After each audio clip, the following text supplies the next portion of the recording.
പൊന്നിയിൻ സെൽവൻ കൽക്കി.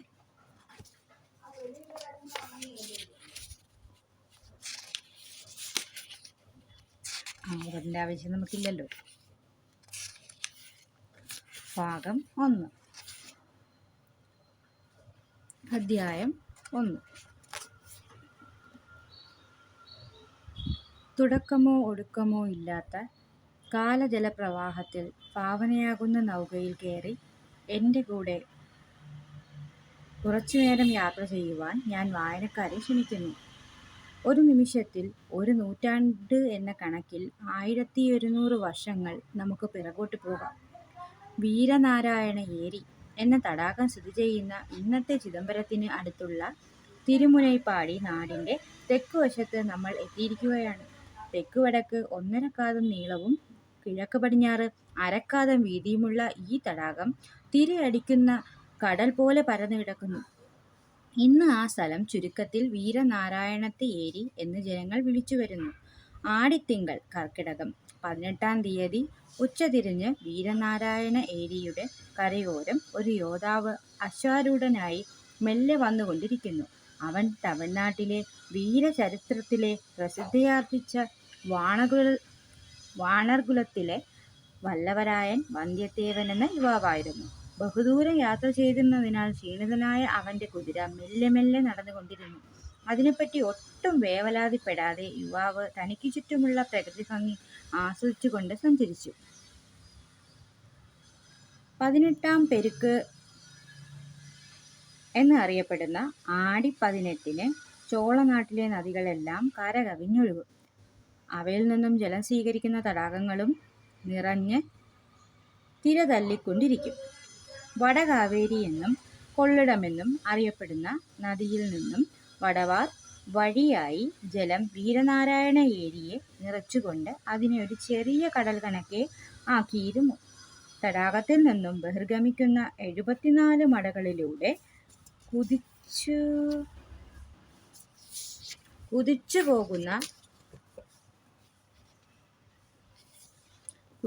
പോകുന്ന വെള്ളം കണ്ണുകൾക്ക് എത്താവുന്ന ദൂരം വരെ ഭൂമിയിൽ പച്ചപ്പ് നൽകിയിരുന്നു. കർഷകരും അവരുടെ സ്ത്രീകളും വയലുകളിൽ ഉഴുതുകൊണ്ടും ഞാറ് നട്ടുകൊണ്ടും അതിനിടയിൽ ആഹ്ലാദസ്വരങ്ങളിൽ നാടൻ ശീലുകൾ പാടിക്കൊണ്ടും അവരുടെ കർമ്മങ്ങളിൽ വ്യാപൃതരായി ഇരിക്കുന്നത് നോക്കിക്കണ്ട് വന്ധ്യദേവൻ തൻ്റെ കുതിരപ്പുറത്ത് സാവകാശം പോയിക്കൊണ്ടിരുന്നു. ഇങ്ങനെ ഒരു വിശാലമായ തടാകം നിർമ്മിച്ച പഴയ ചോളവംശ രാജാക്കന്മാരുടെ ബുദ്ധികൂർമ്മതയെപ്പറ്റി അയാൾ അതിശയിച്ചു. വടകാവേരിയിലെ വെള്ളം കടലിൽ പാഴായി പോകുന്നത് തടയാൻ പരാന്തക ചക്രവർത്തിയുടെ മകൻ തക്കോലം യുദ്ധത്തിൽ ആനപ്പുറത്തിരിക്കുമ്പോൾ നെഞ്ചിൽ ശത്രുവിൻ്റെ ആയുധമേറ്റ് വീരസ്വർഗം പ്രാപിച്ച രാജാദിത്യൻ എന്ന യുവരാജാവ് നിർമ്മിച്ച ഈ തടാകം വന്ധ്യദേവനെ അതിശയിപ്പിച്ചു. ഓരോ ചിന്തകളിൽ വ്യാപൃതനായി തടാകത്തിൻ്റെ ദക്ഷിണഭാഗത്തെത്തിയ യുവാവ് വടകാവേരിയിൽ നിന്നും പിരിഞ്ഞു വന്ന വടവാർ വീരനാരായണ ഏരിയിൽ ചേരുന്ന ദൃശ്യം കണ്ടു. അന്ന് 18-ാം പെരുക്ക് ഉത്സവമായിരുന്നതിനാൽ അടുത്ത ഗ്രാമങ്ങളിൽ നിന്നും ആണുങ്ങളും പെണ്ണുങ്ങളും കുട്ടികളും കൂട്ടം കൂട്ടമായി തടാകക്കരയിൽ വന്നുകൊണ്ടിരുന്നു. പുതുവസ്ത്രങ്ങൾ അണിഞ്ഞ് പെണ്ണുങ്ങൾ മുടിയിൽ ചെമ്പകം, മുല്ല, ജമന്തിപ്പൂ എന്നിവ ചൂടി തങ്ങളെ അലങ്കരിച്ചുകൊണ്ട് കയ്യിൽ കൂട്ടാൻ, ചോറ്, തിത്തിരാന്നം മുതലായ ഭക്ഷണപദാർത്ഥങ്ങളും കരുതിയിരുന്നു. ഭക്ഷണം പൊതിഞ്ഞുകൊണ്ടു വന്നിരുന്ന കമുകിൻ പാളകൾ കുട്ടികൾ തോണി പോലെ വെള്ളത്തിലിട്ട് ശബ്ദകോലാഹലങ്ങളോടെ കളികളിൽ ഏർപ്പെട്ടു. ആഹാരം കഴിച്ചതിന് ശേഷം പെൺകുട്ടികൾ വള്ളപ്പാട്ട്, കുമ്മി, ചിന്ത് മുതലായവ പാടി രസിച്ചു. വേറെ ചിലർ ചോള സാമ്രാജ്യത്തിലെ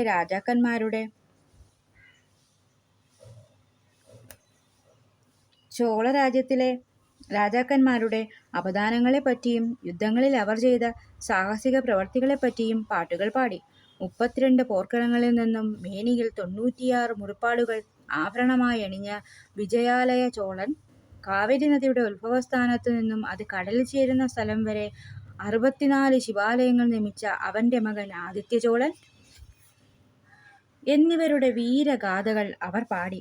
കൂട്ടത്തിൽ വയസ്സായ ഒരു സ്ത്രീ വന്ധ്യദേവനെ ആഹാരം കഴിക്കാൻ ക്ഷണിച്ചു. കുറേ ചെറുപ്പക്കാരികൾ അയാളെ ശ്രദ്ധിച്ചു. എന്തോ തമാശ പറഞ്ഞ് പൊട്ടിച്ചിരിച്ചു. അതോടെ ഭക്ഷണം കഴിക്കാൻ എന്നുള്ള ആഗ്രഹം അയാൾ ഉപേക്ഷിച്ചു. ഇതിനിടെ തെക്കു പടിഞ്ഞാറ് ദിശയിൽ വടവാറ്റൂരിലൂടെ വെൺപായ വിരിച്ച 5-6 വലിയ വഞ്ചികൾ അരയന്നങ്ങളെപ്പോലെ പറന്നുവന്നു. ജനങ്ങളുടെ ദൃഷ്ടി ആ വഞ്ചികളിലേക്ക് തിരിഞ്ഞു. ആദ്യം വന്ന വഞ്ചിയിലെ ആജാനുബാഹുക്കളായ കയ്യിൽ വേലേന്തിയ ഭടന്മാർ കരയിലിറങ്ങി ജനങ്ങളെ അവിടെ നിന്നും പോകൂ പോകൂ എന്നു പറഞ്ഞ് വിരട്ടിയോടിച്ചു. ജനങ്ങൾ വലിയ ബഹളമില്ലാതെ ഒഴിഞ്ഞുമാറി. വന്ധ്യദേവന് എന്താണ് നടക്കുന്നതെന്ന് മനസ്സിലായില്ല. ആരാ വരുന്നത്? രാജകുടുംബത്തിൽപ്പെട്ട വല്ലവരുമാണോ? തടാകക്കരയിൽ നിന്ന ഒരു വൃദ്ധനോട് അവൻ ചോദിച്ചു. പെരിയവരെ, ഇവർ ആരുടെ ഭടന്മാരാണ്? എന്തിനാണ് ഇവർ ജനങ്ങളെ വിരട്ടിയോടിക്കുന്നത്? തമ്പി, നിനക്കറിയില്ലേ? വഞ്ചിയിൽ പറക്കുന്ന കൊടിയുടെ അടയാളം ശ്രദ്ധിച്ചില്ലേ? വൃദ്ധൻ ചോദിച്ചു. പനയുടെ അടയാളമാണെന്ന് തോന്നുന്നു, യുവാവ് പറഞ്ഞു. പനമരം കൊടിയടയാളം പഴുവേട്ടരുടേതാണ് എന്ന് നിനക്ക് അറിഞ്ഞൂടെ? മഹാവീരനായ പഴുവേട്ടരായരാണോ വരുന്നത്? തെല്ല് പരിഭ്രമത്തോടെ വന്ധ്യദേവൻ ചോദിച്ചു. വേറെ ആരാണ് വരിക? വൃദ്ധൻ ചോദിച്ചു. വടകാവേരി തീരത്ത് ഉഴയൂർ അടുത്താണ് പഴുവേട്ടരയന്മാരുടെ നഗരം. ജ്യേഷ്ഠാനുജന്മാരായ വലിയ പഴുവേട്ടരയരും ചെറിയ പഴുവേട്ടരയരും വളരെ പ്രസിദ്ധി ആർജിച്ചവരായിരുന്നു. വിജയാലയ ചോളന്റെ കാലം മുതൽക്ക് തന്നെ പഴുവൂർ കുടുംബക്കാർ രാജകുടുംബത്തിന്റെ വിശ്വസ്തരും സ്വന്തമായ ഒരു കൊടി ഉപയോഗിക്കുവാൻ അവകാശം സിദ്ധിച്ചവരുമായിരുന്നു. ഇപ്പോഴുള്ള ജ്യേഷ്ഠൻ പഴുവേട്ടരയർ ചോളനാടിനു വേണ്ടി 24-ൽ പരം യുദ്ധങ്ങളിൽ പങ്കെടുത്ത വീരനും അനുഭവശാലിയുമാണ്. പല